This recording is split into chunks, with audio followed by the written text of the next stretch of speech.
പക്ഷേ നമുക്ക് പറയാനുള്ളത്, UDF പറയാനുള്ളത്, ഒരാളും ഭൂരിപക്ഷ വർഗീയതയും പറയണ്ട, ന്യൂനപക്ഷ വർഗീയതയും പറയണ്ട. കേരളത്തിൽ ആരും വർഗീയത പറയണ്ട. ആര് വർഗീയത പറഞ്ഞാലും, ഏത് കൊല കൊമ്പം പറഞ്ഞാലും നമ്മൾ അതിനെ ചോദ്യം ചെയ്യും. അത് തെറ്റാണെന്ന് പറയും, അത് പിൻവലിക്കണമെന്ന് പറയും.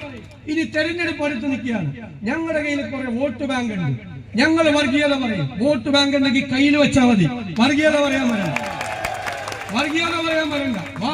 തെരഞ്ഞെടുപ്പിന്റെ പാരമ്പര്യത്തിൽ നിൽക്കുമ്പോഴും 4 വോട്ടിന് വേണ്ടി കോംപ്രമൈസ് ചെയ്യില്ല. ഞാൻ പറഞ്ഞല്ലോ, പിണറായി വിജയനും VD സതീശനും കുഞ്ഞാലിക്കുട്ടി സാഹിബും ഒക്കെ കുറച്ചാളുകൂടി ഉണ്ടാവും.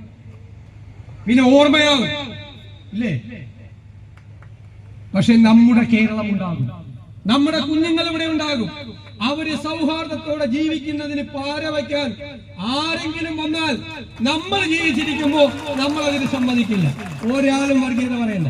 വർഗീയത പറയാൻ വരുന്നവരെ നമ്മൾ നേരിടേണ്ടത് തോളോട് തോളൊരുമി നമ്മൾ ഒരുമിച്ച് നിന്ന് കാണിക്കണം. ഞങ്ങളെ ഭിന്നിപ്പിക്കാൻ ഒരാളും വരണ്ട എന്ന് പറയണം.